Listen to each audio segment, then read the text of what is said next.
This is your sleepless god back with What If Percy was trained by uh almost Hades and Persephone. Damn, I forgot. Uh Dude, okay. If you guys haven't seen it yet, and you're probably guys high because I'm the most dumbest motherfucker. Seek Dog VA Slapbox someone. I'm not gonna tell who. If the people that haven't watched, it's fucking amazing, amazing video. Not video, but it's amazing. Look it up on YouTube. Just look up Seek Dog VA Slapbox. Just fucking watch it, please. It's very entertaining. But it doesn't matter now. Let's start with the intro. Or not the intro, the recap. Look at me over here, trying to be a YouTuber. Ridiculous. Last time we left off, Percy kind of wrecked shit a little bit, knocking out five Ares kid and threatening two of them to the point they ran away, killing a hellhound.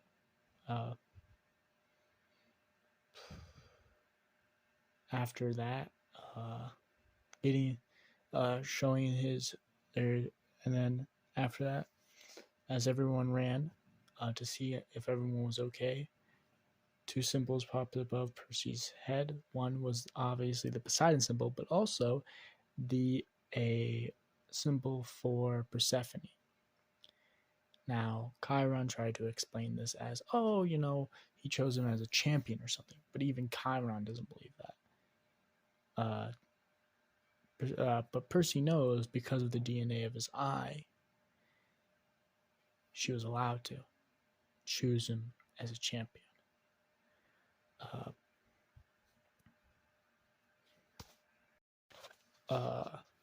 After that, same things kind of happened as normal. Annabeth got kind of separate from him. Still trained him in ancient Greek, but still didn't like Poseidon, as obvious. But Luke didn't changed a little bit, but not a lot. He just trained him a lot harder, saying, "Hey, I know you're better than this. What are you doing? Don't fake me out." And they fought almost every day for hours straight. Just fought, sword fighting, new skills, teaching everything. As after that, Talia walked up to him, and one of the commenters, one of the people commented on the video that this ending was fucking strong. I try to make it that way. Thank you guys, though. I love you guys. But he was talking. Percy talked about the ancient prophecy, how it changed a little bit from the book, how a demigod without all odds was going to get to 16, and he's going to be a king, but he's going to rule like a saint, as demigods are going to bow towards him. As Talia says, you're going to be that person, and I know you're going to be that person.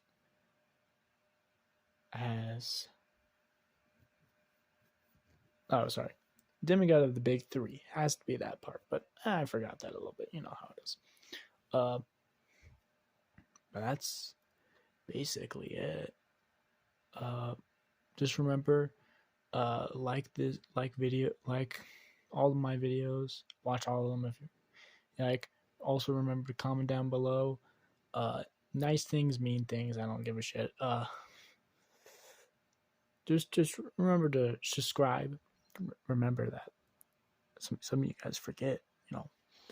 I don't know if you forget or that you are just a piece of shit. Just subscribe. Just the red button. But I'm joking. I don't care that much. But let's start the video.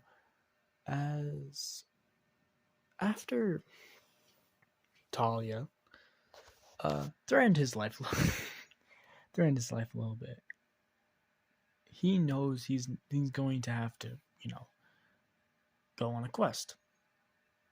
Even without Chiron telling him he needs to go on a quest, he starts packing up clothes, food, materials, a bunch of stuff as well.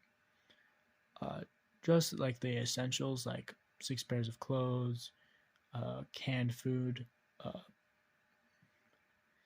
an extra sword that he stole, an extra shield that he stole, not for him exactly, mostly for anyone he actually brings.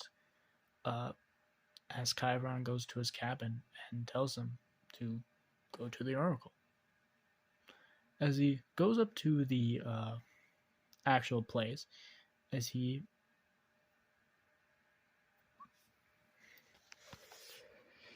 goes to the oracle, as it does change a little bit. What the oracle says is you're going to find the thing that that you need, and you will go on to a quest to the god that is in the north. No, east, sorry. The god that's in the east. But it says something different. That you will fight a being of madness and anger, and you will win. But with your blade cursed in golden blood, you will feel no anger, and you will feel no rage, and you will be cursed to one day fail. As he feels that he shouldn't, as the green smoke goes away, he feels something weigh on him. It's not pressure. It's not like, oh, I'm worried. It's excitement. It's almost this feeling of like, I know what I'm going to do. As Percy smiles, as he moves his black hair, and it's like pretty long, he realizes, as his green eye shimmers a little bit, and he just smiles a little bit deeper. As he walks out, tells Chiron the entire thing. He does not try to hide it from Chiron or anything like that. He knows that Chiron is going to have better ideals than he is. But Chiron does think it is still Hades. Now, obviously, Percy knows it's not Hades, because Hades tells him everything. He's like his therapist a little bit. He's his friend, his son, and everything above. So he knows it's not directly Hades, but he knows he has to go to the east and do something there. He's hoping that the god will come to him and not the other way around, where he has to go to the god. Now, how the team is made is a little bit different. Now, we know Grover's not here, so that minuses one member out. But Annabeth has to go. She is already begging.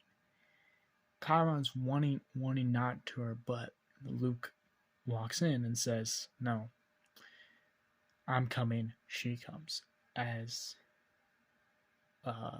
then that's where Talia comes in and says, if he's going, I'm going. As that's where Chiron kind of puts his boot down, or aka hoof, who knows, and says, we cannot have two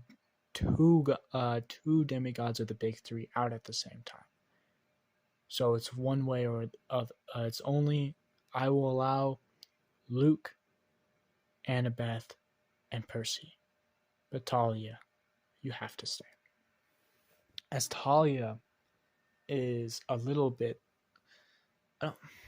she doesn't look angry, but she looks like, come on, really? She looks annoyed a little bit. She looks like her hands are like, I think I saw the demigod. Her hands are like crackling with electricity and like actually like a little bit striking, but she stomps out as Luke uh, says, uh, "We'll leave tomorrow." As uh, Luke, as Chiron says, "Absolutely. Faster you can go, the faster everything we can get done." As Chiron says, well, "I'll get Argus with the cab." As he looks at both of you, you two get ready, okay? As both of them nods their head and salute to him, and they walk out. As Percy started walking out as well, as Chiron says, "Percy." He looks back at Chiron as Chiron says, uh,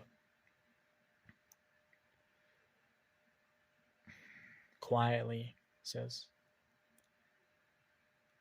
"I know you've been trained by someone, probably way better than I am, max percentage, so I'm not worried about you." But as he walks over to a little desk, pulls out a pen, tosses it to him. As Percy uh, grabs it, he says, "I want you to have that." As he says, "A ballpoint pen, I get this like $1 at any like local store." As Chiron smiles and says, "Nah, take off the cap, Percy." As he takes off the cap, as Riptide comes out, as he feels the weight, as he realizes this sword was built for him.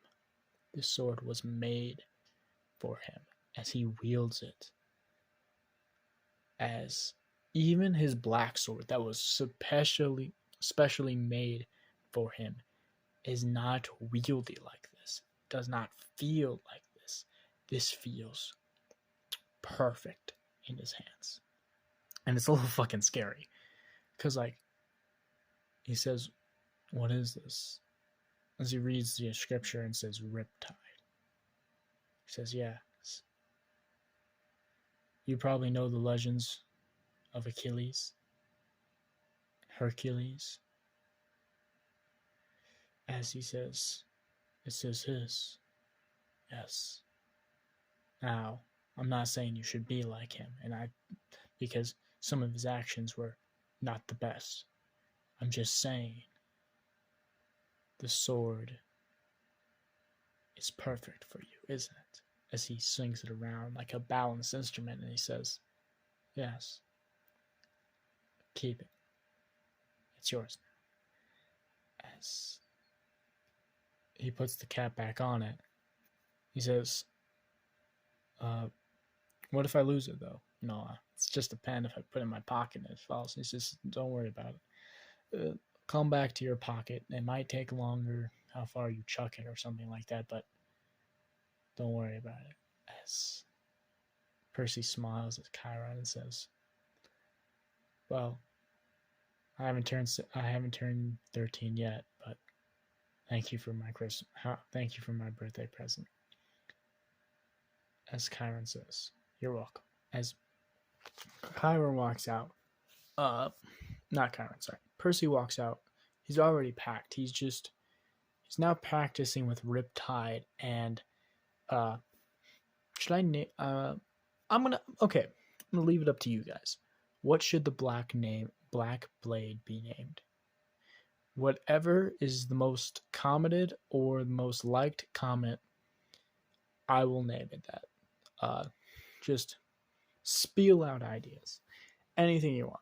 But he starts practicing with both blades, figuring out the weight, the distribution, and he realizes these are perfect. These are absolutely two perfect blades for him. The black blade is a little bit heavier than Riptide, and that counterbalances a little bit. But just moving both of the blades are perfect movements. It's awesome. It just feels like they're supposed to be in his arms. As the next day comes, as they're all packed up. Luke and Annabeth and Percy are already up on the hill. As Luke is talking to Talia, as you see them are like talking as Luke hugs Talia as they both make out. As Percy's like, you think the first time they kissed that like Talia like shocked Luke or something? Or was it like the first time they kissed like like a lightning strike? As Annabeth says, "Shut the fuck up, CUA brains." I'm like, as he looks over, I'm like, I'm just asking. Like, you were there, weren't you? He's like, no, I wasn't. You think they'll kiss around me? I think I'm their like daughter or something like that. Says, who's the mother? It's like, I have. It's like, I didn't. I thought you were a son of like Athena or something. You could have. I was not serious about it. C-Ray brains. What are you doing? It's like, wise girl, come on. It's like, don't call me that. It's like, don't call me seaweed brains then. As Luke finally walks up and says, hey, you two, stop arguing. I can hear you from fucking down this hill. As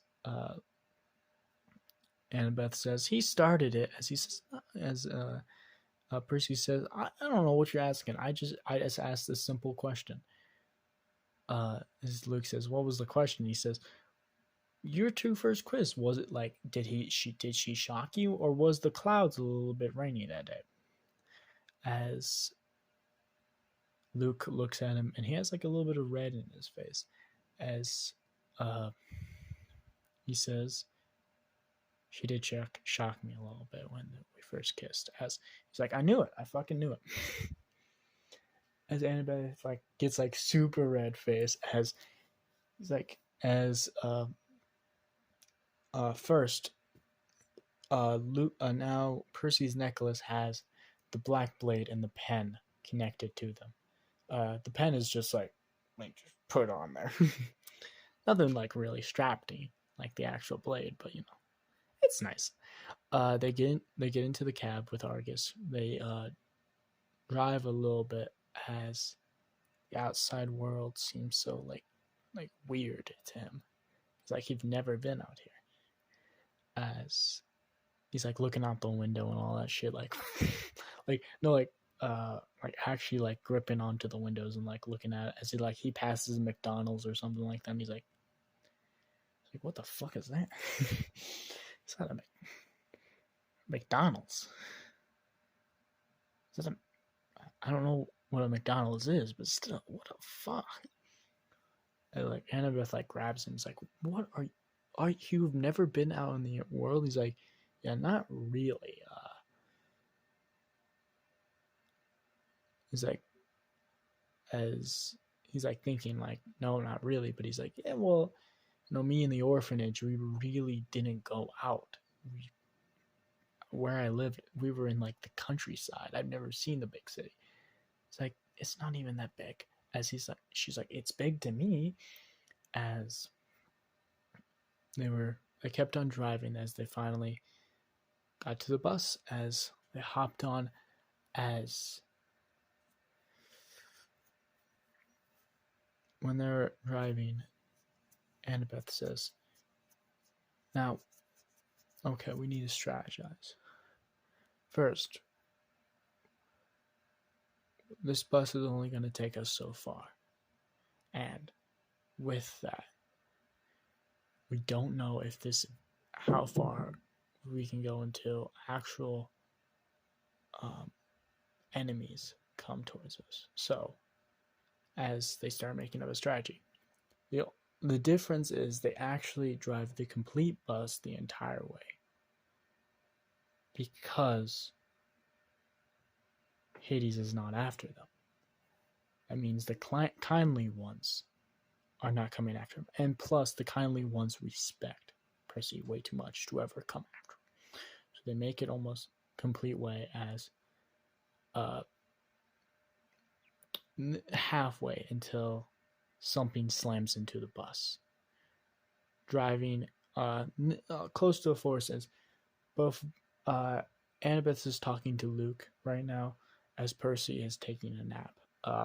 As something slams into the bus as it tips it over, as it flips over and lands like upside down-ish, as Percy instantly wakes up like, fuck.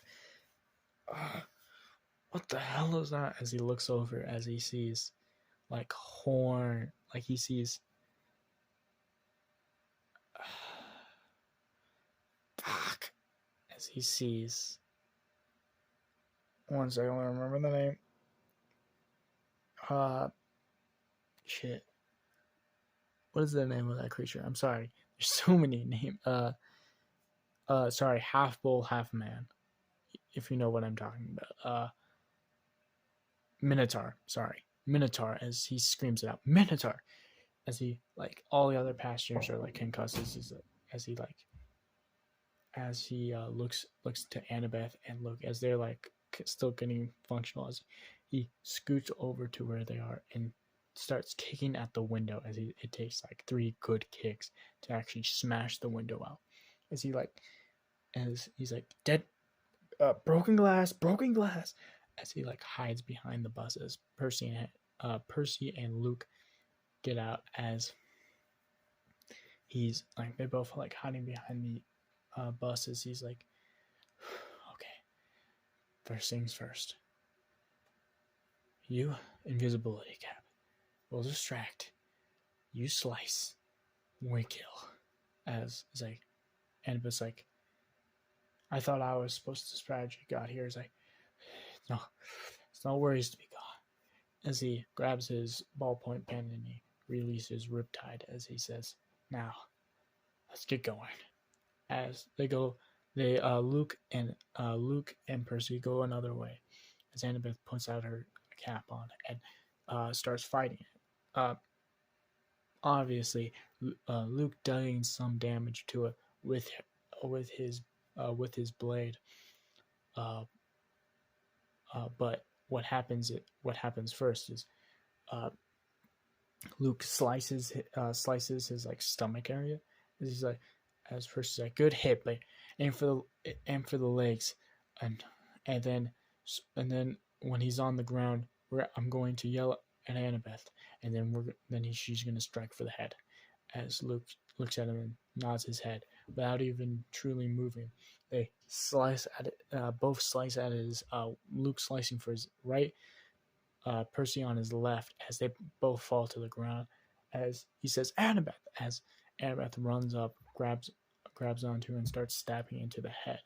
Now, that doesn't kill him instantaneously, though, as he rears up and charges forward, hitting Annabeth onto the bus, and she crawls down. As when she hits onto the bus, she's like, fuck you, as she stabs it into the eye, erasing it. As